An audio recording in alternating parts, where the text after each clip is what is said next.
మంత్రి సీతక్క గారు రహమత్ నగరు, బోరబండ ఇవన్నీ తిరుగుతూ ఉన్నారు. నేను సీతక్క గారిని ఒక్కటే ప్రశ్న వేస్తున్నా, అమ్మా సీతక్క గారు, మీ సంరక్షణలో ఉన్న జువెనైల్ హోమ్ సైదాబాద్, ఈ సైదాబాద్ జువెనైల్ హోమ్లో 10 మంది చిన్నారులను అక్కడుండే ప్రిన్సిపల్ లైంగికంగా దాడి చేసి అత్యాచారం చేస్తే ఆ పిల్లలు వాళ్ళ తల్లిదండ్రులకు చెప్పుకునేదాకా కూడా ఈ విషయం ఎవరికీ తెలియదు.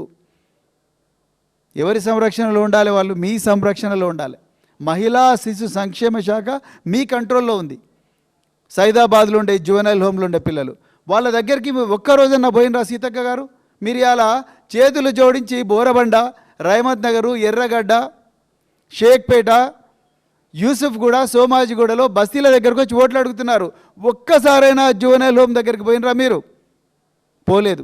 ఒక్కసారైనా మరి ఇలా మహిళ ఈ బాలల హక్కుల సంఘం సీతా దయాకర్ రెడ్డి గారు, మీరు ఒక్కసారైనా జువెనైల్ హోమ్ ప్రిన్సిపల్ గారిని కానీ, లేకపోతే డిస్ట్రిక్ట్ చైల్డ్ వెల్ఫేర్ ఆఫీసర్ని కానీ, director women and child welfare గారిని ఒక్కసారైనా పిలిపించినరా?